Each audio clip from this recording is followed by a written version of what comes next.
श्री स्वामी समर्थ. नमस्कार मंडळी, स्वागत आहे तुमचं आपल्या या भक्तिमय परिवारामध्ये. आजचा दिवस तुमच्यासाठी सुखाचा, समाधानाचा आणि आनंदाचा जावो. तुमच्या घरामध्ये सुख शांती नांदो आणि श्री स्वामी समर्थ तसेच भगवान महादेवांची कृपादृष्टी तुमच्यावर आणि तुमच्या कुटुंबावर सदैव राहो, हीच स्वामींच्या आणि महादेवाच्या चरणी प्रार्थना. मंडळी, महाराष्ट्रामध्ये 13 ऑगस्ट पासून पवित्र अशा श्रावण महिन्याला सुरुवात झाली आहे. श्रावण म्हणजे भक्ती, श्रद्धा आणि भगवान महादेवांच्या उपासनेचा महिना. आणि यंदाचा श्रावण महिना आणखी विशेष आहे, कारण 17 ऑगस्ट 2026 रोजी पहिला श्रावण सोमवार आणि नागपंचमी हे दोन्ही एकाच दिवशी आले आहेत. महाराष्ट्राच्या पंचांगानुसार हा दिवस विशेष धार्मिक महत्त्वाचा मानला जातो. म्हणूनच शिवभक्तांसाठी हा दिवस अत्यंत महत्त्वाचा आहे. भगवान शंकराच्या गळ्यामध्ये नाग विराजमान आहेत. भगवान विष्णूंचे शेष नागाशी असलेले नातं आणि श्रीकृष्णाशी कली या नागाशी संबंधित कथा आपल्या धार्मिक परंपरेत प्रसिद्ध आहेत. त्यामुळे नागपंचमीच्या दिवशी नागदेवतेचं पूजन श्रद्धेनं केलं जातं. आणि त्याच दिवशी सोमवार असल्यामुळे महादेवाची पूजा, अभिषेक, बेलपत्र अर्पण, शिवनामस्मरण आणि उपवास यांना देखील विशेष असं महत्त्व आहे. म्हणून 17 ऑगस्टचा हा दिवस भक्ती आणि श्रद्धेनं घालवण्याचा प्रयत्न हा नक्कीच करा. आता पहिल्या श्रावण सोमवारी शिवामूठ काय अर्पण करायची? श्रावणातील प्रत्येक सोमवारी महादेवांना विशिष्ट धान्याची शिवामूठ अर्पण करण्याची परंपरा अनेक ठिकाणी आहे. पहिल्या श्रावण सोमवारी तांदळाची शिवामूठ अर्पण केली जाते. मात्र इथे एक गोष्ट लक्षात ठेवा, शिवामुठीसाठी शक्यतो स्वच्छ आणि अखंड तांदूळ वापरा. तुटलेले, खराब किंवा काळवणलेले तांदूळ वापरण्याऐवजी चांगले तांदूळ घ्या. तांदूळ हातामध्ये घेऊन श्रद्धेने महादेवाचे स्मरण करा आणि शिवामूठ ही अर्पण करा. शिवामूठ अर्पण करताना तुम्ही एक मंत्र बोलायचा आहे. तो कोणता? शिवा शिवा महादेवा, माझी शिवामूठ ईश्वरा देवा, मनातल्या इच्छा पूर्ण कर रे देवा. अजून एकदा मी ती रिपीट करते. शिवा शिवा महादेवा, माझी शिवामूठ ईश्वरा देवा, मनातल्या इच्छा पूर्ण कर रे देवा. हा मंत्र श्रद्धेने 3 वेळा म्हणत शिवामूठ ही तुम्हाला अर्पण करायची आहे. हा मंत्र मी डिस्क्रिप्शन बॉक्समध्ये देणार आहे. आता श्रावण महिन्याचं व्रत. श्रावण महिन्याचं व्रत हे भगवान शिवाला समर्पित आहे. हे व्रत प्रत्येक व्यक्तीने आपल्या श्रद्धेनुसार करावं. उपवास शक्य नसेल तर स्वतःच्या आरोग्याचा विचार करून साधा सात्विक आहार घेऊनही शिवाची भक्ती ही करता येते. कारण शिवांना भोळा शंकर असं म्हणलं जातं. शेवटी त्यांना मनोभावे केलेली प्रार्थना आणि भक्ती ही मान्य ही होतेच. अविवाहित मुली चांगला जीवनसाथी मिळावा म्हणून, विवाहित स्त्रिया कुटुंबाच्या सुख समृद्धीसाठी आणि पुरुषही महादेवाच्या कृपेसाठी हे व्रत करतात, अशी धार्मिक परंपरा आहे. मात्र कोणतेही व्रत करताना आपल्या आरोग्याला त्रास होणार नाही याची काळजी नक्की घ्या. आता या व्हिडिओमधील सर्वात महत्त्वाचा भाग. मंडळी, आज मी तुम्हाला एक असा पारंपरिक शिवोपनासेचा उपाय सांगणार आहे जो तुम्ही पहिल्या श्रावण सोमवारी श्रद्धेने करू शकता. या उपायामध्ये तुम्हाला काही साध्या वस्तू घेऊन महादेवाच्या मंदिरात जायचं आहे. हा उपाय पैशांची अडचण, कामामध्ये येणारे अडथळे, कर्जाची चिंता किंवा घरातील नकारात्मक वातावरण यासाठी धार्मिक श्रद्धेनं केला जातो.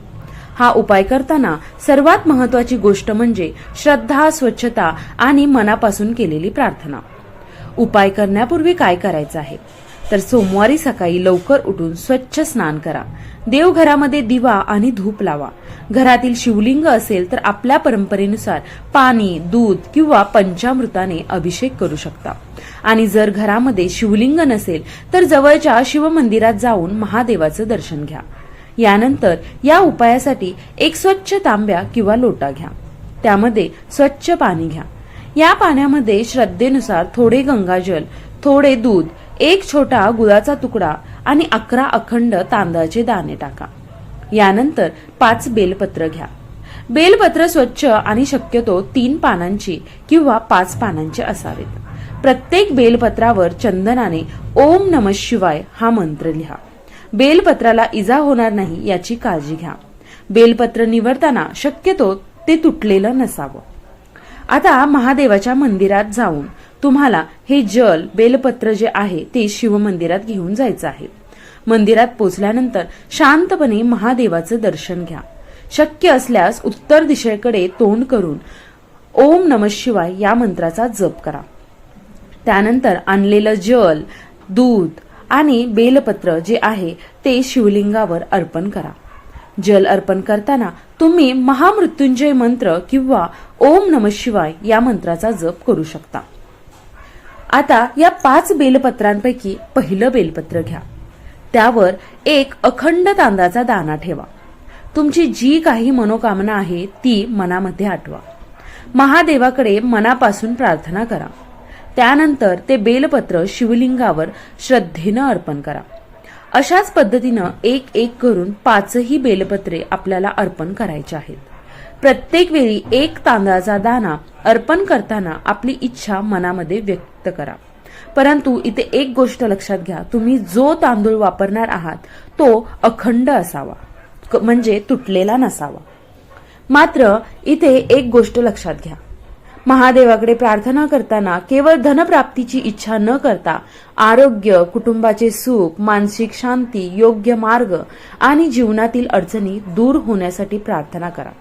शेवटी दोन्ही हात जोडून काही क्षण शांत बसा आणि मनापासून म्हणा, हे महादेवा, माझ्या जीवनातील अडचणी दूर करा. माझ्या कुटुंबाला आरोग्य, सुखशांती आणि समृद्धी द्या. माझ्या मनातील योग्य इच्छा पूर्ण होऊ दे. त्यानंतर महादेवाचं दर्शन घेतल्यानंतर नंदीदेवाचं दर्शन घ्या. आपल्या परंपरेनुसार नंदीदेव हे भगवान शिवाचे वाहन आणि शिवभक्त मानले जातात. त्यामुळे नंदीदेवाजवळ शांतपणे उभे राहून किंवा बसून आपल्या मनातील इच्छा प्रार्थनेच्या स्वरूपात व्यक्त करा. तुम्हाला ज्या गोष्टींची सर्वाधिक चिंता आहे ती महादेवाच्या चरणी सोपवा. ओम नमः शिवाय म्हणत काही क्षण ध्यान करा. आता अनेक भक्त परंपरांमध्ये शिवलिंगावर अर्पण केलेलं बेलपत्र प्रसाद म्हणून घरी आणण्याची श्रद्धा आहे. जर तुमच्या स्थानिक मंदिराच्या परंपरेनुसार परवानगी असेल आणि पुजारी जर सांगत असतील तर अर्पण केलेलं एक बेलपत्र प्रसाद म्हणून घरी आणू शकता. काही ठिकाणी तर सोमवारचा जो उपवास आहे ते सर्वप्रथम बेलाचं पान खाऊन हा उपवास सोडला जातो. तुमच्या इथेही देखील हा पद्धत आहे का ते कमेंटमध्ये नक्की सांगा. आता ते जे बेलपत्र जे आहे ते स्वच्छ जागी देवघरात किंवा आपल्या पूजास्थानी ठेवायचं आहे.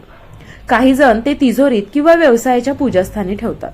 यामागे श्रद्धा अशी आहे की महादेवाला अर्पण केलेलं बेलपत्र घरामध्ये सकारात्मकता, भक्ती आणि समृद्धीची भावना वाढवतं. मात्र लक्षात ठेवा, हे धार्मिक श्रद्धेवर आधारित असतं. आर्थिक अडचणी दूर करण्यासाठी प्रत्यक्ष जीवनात योग्य नियोजन, मेहनत आणि आर्थिक शिस्तही तितकीच महत्वाची असते. आता संध्याकाळी शक्य असल्यास बेलवृक्षाजवळ किंवा देवघरात एक दिवा लावा. बेलवृक्ष जवळ असेल तर तिथे स्वच्छता राखून दिवा लावू शकता. नाहीतर घरातील देवघरात किंवा सुरक्षित ठिकाणी हा दिवा लावा आणि महादेवाचं नामस्मरण करा. ओम नमः शिवाय. आता काही पती पत्नींमध्ये जर मतभेद असतील तर कोणता उपाय करायचा आहे?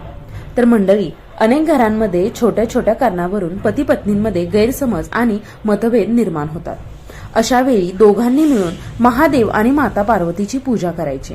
एकत्र बसून ओम नमः शिवायचा जप करा. एकमेकांशी शांतपणे संवाद साधा. कारण देवाची भक्ती आपल्याला केवळ बाह्य उपाय शिकवत नाही, तर संयम, प्रेम, क्षमा आणि एकमेकांना समजून घेण्याची शक्तीही देतं. मित्रांनो, 17 ऑगस्ट 2026 हा पहिला श्रावण सोमवार आणि नागपंचमीचा दिवस आहे. त्यामुळे हा दिवस भक्तिभावाने महादेवाच्या चरणी अर्पण करा. उपवास करा किंवा करू नका, पण महादेवाचे स्मरण हे नक्की करा. एक बेलपत्र श्रद्धेनं अर्पण करा. काहीही शक्य नसेल तर एक तांब्या पाणी हे महादेवाच्या शिवपिंडीवर अगदी मनोभावे तुम्ही अर्पण करा. भगवान शंकर हे नक्कीच प्रसन्न होतील. ओम नमः शिवायचा जाप करा. जर तुम्हाला हा व्हिडिओ आवडला असेल तर व्हिडिओला एक लाईक नक्की करा. आपल्या चॅनेलवर नवीन असाल तर चॅनेलला सबस्क्राईब करा आणि बेल आयकॉनला देखील दाबायला विसरू नका. तसेच कमेंटमध्ये मनापासून ओम नमः शिवाय असं नक्की लिहा. ही माहिती तुमच्या आई वडिलांना, भाऊ बहीण, मित्रमैत्रिणी आणि नातेवाईकांसोबत शेअर करा, जेणेकरून त्यांनाही या पवित्र दिवसाचं महत्त्व समजेल. भगवान महादेव तुमच्या घरामध्ये आरोग्य, सुखशांती, समाधान आणि समृद्धी घेऊन येवोत. तुमच्या सर्व मनोकामना पूर्ण होवोत, हीच महादेवाच्या चरणी प्रार्थना. ओम नमः शिवाय. श्री स्वामी समर्थ. पुन्हा भेटूया.